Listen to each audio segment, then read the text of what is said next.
ನಮಸ್ತೆ ವೀಕ್ಷಕರೇ, ಸಂಕ್ರಾಂತಿ ರಾಶಿ ಫಲ ವಿಶೇಷ ಕಾರ್ಯಕ್ರಮಕ್ಕೆ ಸ್ವಾಗತ. ನಾನು ಪ್ರಗತಿ ಜೈರಾಮ್. ವೀಕ್ಷಕರೇ, ಸಂಕ್ರಾಂತಿಯ ಈ ಸಂದರ್ಭದಲ್ಲಿ ಮಕರ ರಾಶಿಗೆ ಸೂರ್ಯ ಪ್ರವೇಶ ಆಗ್ತಾ ಇದ್ದಾನೆ. ಹೀಗೆ ಗ್ರಹಗಳ ಬದಲಾವಣೆಯಿಂದಾಗಿ 12 ರಾಶಿಗಳ ಮೇಲಾಗುವಂತಹ ಪ್ರಭಾವ ಏನು, ಪರಿಣಾಮ ಏನು, ಇದರ ಬಗ್ಗೆ ಸಂಪೂರ್ಣವಾದಂತಹ ಮಾಹಿತಿಯನ್ನ ಇವತ್ತಿನ ಸಂಚಿಕೆಯಲ್ಲಿ ತಿಳಿಸಿಕೊಡಲಾಗುತ್ತೆ.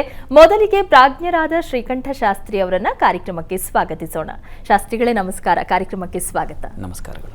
ಶಾಸ್ತ್ರಿಗಳೇ, ಸೂರ್ಯ ಮಕರ ರಾಶಿಗೆ ಪ್ರವೇಶ ಆಗ್ತಾ ಇರೋದ್ರಿಂದಾಗಿ 12 ರಾಶಿಗಳ ಮೇಲೆ ಯಾವ ರೀತಿಯಾದಂತಹ ಪ್ರಭಾವ ಬೀರುತ್ತೆ, ಅದರ ಬಗ್ಗೆ ಮಾಹಿತಿ ತಿಳಿಸ್ಕೊಡಿ.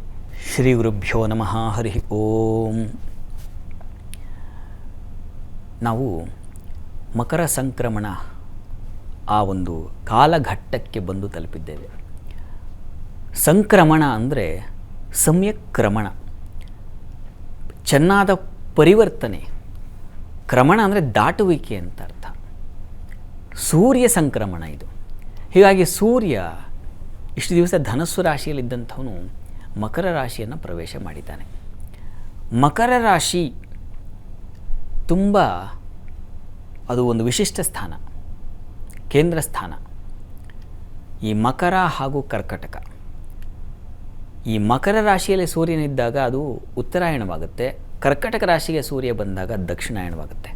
ಹೀಗಾಗಿ ಕಾಲವನ್ನು ವಿಭಾಗಿಸುವಲ್ಲಿ ಈ ಮಕರ ಹಾಗೂ ಕರ್ಕಟಕ ಇವೆರಡು ತುಂಬ ಪ್ರಧಾನ ಸ್ಥಾನಗಳು. ಈ ಒಂದು ರಾಶಿಗಳಿಗೆ ಸೂರ್ಯನ ಪ್ರವೇಶವಾದಾಗ ಹಲವು ರೀತಿಯ ಬದಲಾವಣೆಗಳಾಗುತ್ತೆ.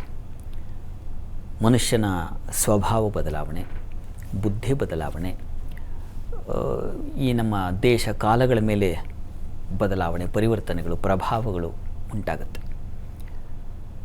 ಹೀಗಾಗಿ ಈ ಸೂರ್ಯನೇ ಎಲ್ಲ ಗ್ರಹಗಳ ಫಲ ಬರ್ತಕ್ಕಂಥದ್ದು ಯಾರಿಂದ ಅಂತ ನಾವು ಸೂಕ್ಷ್ಮವಾಗಿ ಗಮನಿಸ್ತಾ ಹೋದರೆ ಅದು ಪ್ರಧಾನವಾಗಿ ಸೂರ್ಯನೇ. ಸೂರ್ಯನಿಂದ ಉಳಿದೆಲ್ಲ ಗ್ರಹಗಳು ಕಾಂತಿಯನ್ನು ಪಡೀತಾ ಇದ್ದಾವೆ. ಆ ಕಾಂತಿ ನಮಗೆ ಬಂದು ಬೀಳ್ತಾ ಇದೆ. ನಾವು ಏನು ಈ ಭೂಮಿ ಮೇಲೆ ಇದ್ದೀವಿ, ಭೂಮಿಯ ಆ ಒಂದು ಸ್ಥಾನಕ್ಕೆ ಆ ಸೂರ್ಯನ ಕಿರಣಗಳು ತನ್ನ ಮೂಲಕ ಬೇರೆ ಬೇರೆ ಗ್ರಹಗಳ ಆ ಕಿರಣಗಳು, ರಶ್ಮಿಗಳು ಅಂತ ಕರೀತಾರೆ, ಅವುಗಳೆಲ್ಲ ನಮ್ಮ ಮೇಲೆ ಬಿದ್ದು ನಮ್ಮ ಸ್ವಭಾವ ಪರಿವರ್ತನೆಗಳು ಬದಲಾಗ್ತಾ ಹೋಗುತ್ತೆ. ನಮ್ಮ ಕೆಲಸ ಚಟುವಟಿಕೆಗಳಲ್ಲಿ ಆ ಫಲ ವ್ಯತ್ಯಾಸ ಆಗ್ತಾ ಹೋಗುತ್ತೆ. ಹೀಗಾಗಿ ಇಂಥ ಒಂದು ಸಂದರ್ಭದಲ್ಲಿ, ಇಂಥ ಪ್ರಧಾನವಾದ ಸಂದರ್ಭದಲ್ಲಿ ಸೂರ್ಯ ಯಾವ್ಯಾವ ರೀತಿಯಲ್ಲಿ ನಮಗೆ ಫಲವನ್ನು ತಂದು ಕೊಡ್ತಾನೆ, ಈ ಉತ್ತರಾಯಣ ಕಾಲದಲ್ಲಿ ನಮ್ಮ ಬದುಕು ಉತ್ತರದ ಕಡೆಗೆ ಸಾಗುತ್ತಾ, ಶ್ರೇಷ್ಠತೆಯ ಕಡೆಗೆ ಸಾಗುತ್ತಾ ಇಲ್ವಾ ಅನ್ನೋದರ ಒಂದು ಮಾರ್ಗಸೂಚಿಯಾಗಿರ್ತಕ್ಕಂಥದ್ದು ಈ ಒಂದು ಉತ್ತರಾಯಣದ ಫಲ. ಹಾಗಾಗಿ ಇದು ಈ ಸಂಕ್ರಮಣ ಫಲ ಬಹಳ ಮುಖ್ಯವಾಗಿರ್ತಕ್ಕಂಥದ್ದು. ಈ ಸಂದರ್ಭದಲ್ಲಿ ರಾಶಿಗಳ ಫಲಗಳು ಏನು ನಾವು ಹಂತ ಹಂತವಾಗಿ ತಿಳಿತಾ ಹೋಗೋಣ.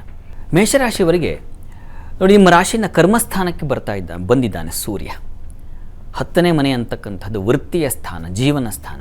ಅಲ್ಲಿಗೆ ಸೂರ್ಯ ಬಂದಾಗ ಸಸುತಯಾನ ಸ್ತುತಿಮತಿ ಶ್ರೀ ಬಲಯಶಾಹ ಅಂತ ಹೇಳುತ್ತೆ. ಬಲವನ್ನು ತಂದುಕೊಡ್ತಕ್ಕಂಥದ್ದು, ಮತಿಶಕ್ತಿಯನ್ನು ಹೆಚ್ಚಿಸ್ತಕ್ಕಂಥದ್ದು. ಎಲ್ಲಿ ಕೆಲಸ ಕಾರ್ಯಗಳಲ್ಲಿ, ನೀವು ಮಾಡ್ತಕ್ಕಂಥ ವೃತ್ತಿಯಲ್ಲಿ, ನೀವು ಮಾಡ್ತಕ್ಕಂಥ ಕೆಲಸ ಕಾರ್ಯಗಳಲ್ಲಿ ಯಾವುದೇ ಚಟುವಟಿಕೆ ಮಾಡ್ತಾಯಿರಿ, ನೀವು ಒಂದು ಆಡಳಿತಾತ್ಮಕವಾದ ಚಟುವಟಿಕೆಯಿಂದ ಹಿಡಿದು ಒಂದು ಸಣ್ಣ ಕೆಲಸದವರೆಗೆ, ಒಂದು ಕಸ ಗುಡಿಸು, ಅದು ಏನು ಸಣ್ಣ ಕೆಲಸ ಅಂತಲ್ಲ, ಎಲ್ಲ ಕೆಲಸವೂ ಅದರದ್ದೇ ಆದ ಮಹತ್ವವನ್ನು ಹೊಂದಿದೆ. ಕಸ ಚೆನ್ನಾಗಿ ಗುಡಿಸಿದ್ರೇ ಅದು ಅಚ್ಚುಕಟ್ಟಾಗಿ ಕಾಣತಕ್ಕಂಥದ್ದು. ಒಂದು ಮನಸ್ಸಿಗೆ ಒಂದು ನಿರ್ಮಲ ಬರುತ್ತೆ. ನಮ್ಮ ಮನೆಯಲ್ಲಿ ಒಂದು ಅಚ್ಚುಕಟ್ಟಾಗಿ ಕಸ ಒರೆಸಿ, ನೆಲ ಒರೆಸಿ, ಅಲ್ಲಿ ಒಂದು ವಾತಾವರಣ ನಿರ್ಮಾಣವಾಗುತ್ತೆ. ಅದೇ ಒಂದು ಮನಸ್ಸಿಗೆ ನಿರ್ಮಲತೆ ತಂದು ಕೊಡುತ್ತೆ. ಅದು ಸಣ್ಣ ಕೆಲಸ ಅಂದ್ಕೊಳ್ಳೋಕ್ಕಾಗಲ್ಲ. ಅಂಥ ಕೆಲಸಗಳಲ್ಲಿ ಬಲ ಯಶಾಹ, ಬಲವನ್ನು ಹೊಂದ್ತೀರಾ, ಯಶಸ್ಸನ್ನು ಗಳಿಸ್ತೀರಾ ಅಂತಕ್ಕಂಥದ್ದನ್ನು ಸೂಚಿಸ್ತಾ ಇದೆ. ಹೀಗಾಗಿ ಮೇಷರಾಶಿಯವರಿಗೆ ವೃತ್ತಿಯ ಬಲ ಹೆಚ್ಚುತ್ತೆ ಸೂರ್ಯನ ಒಂದು ಆ ಒಂದು ಸಂಕ್ರಮಣದಿಂದಾಗಿ. ಯಥಾ ಪ್ರಕಾರ ಶನೈಶ್ಚರ ಅಂತೂ ಲಾಭದಲ್ಲಿದ್ದಾನೆ. ಬಹುವಾಯು ಸಂಪದ ಅಂತ ಹೇಳುತ್ತೆ. ಅಂದರೆ ಆಯಸ್ಸಿನ ಜೊತೆಗೆ, ಅಂದರೆ ದೇಹಬಲದ ಜೊತೆಗೆ ವೃತ್ತಿಯಲ್ಲೂ ಲಾಭವನ್ನು ತಂದು ಕೊಡ್ತಕ್ಕಂತಹ ಸಾಧ್ಯತೆ, ಪ್ರಧಾನವಾದ ಅಂಶಗಳನ್ನು ನಾನು ಹೇಳ್ತಾ ಇದ್ದೀನಿ. ಅಂಥದ್ದೊಂದು ಸಾಧ್ಯತೆ ಇದೆ.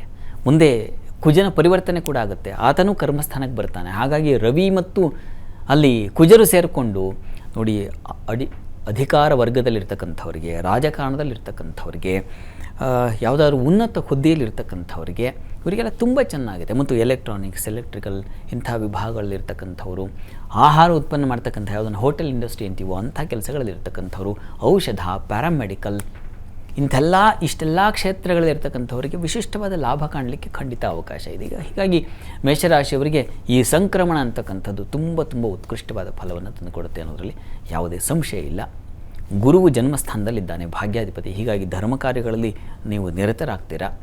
ಉಳಿದ ಗ್ರಹಗಳನ್ನು ನಾನು ಪ್ರಧಾನವಾಗಿ ಪರಿಗಣಿಸ್ತಾ ಇಲ್ಲ. ಈ ಸಂದರ್ಭದಲ್ಲಿ ರವಿಯನ್ನು ಪ್ರಧಾನವಾಗಿ ಕೇಂದ್ರವಾಗಿ ಇಟ್ಟುಕೊಂಡು ಫಲವನ್ನು ನಿರೂಪಣೆ ಮಾಡ್ತಾ ಇದ್ದೀನಿ.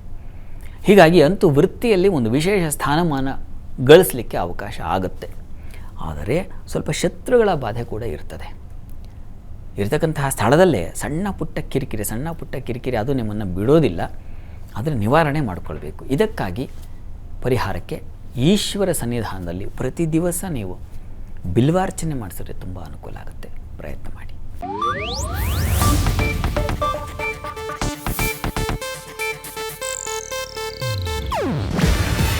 ಇದು ಏಷ್ಯಾನೆಟ್ ನ್ಯೂಸ್ ನೆಟ್ವರ್ಕ್ ಪ್ರಸ್ತುತಿ. ನೀವು ನೋಡ್ತಿದ್ದೀರಾ ಏಷ್ಯಾನೆಟ್ ಸುವರ್ಣ ನ್ಯೂಸ್.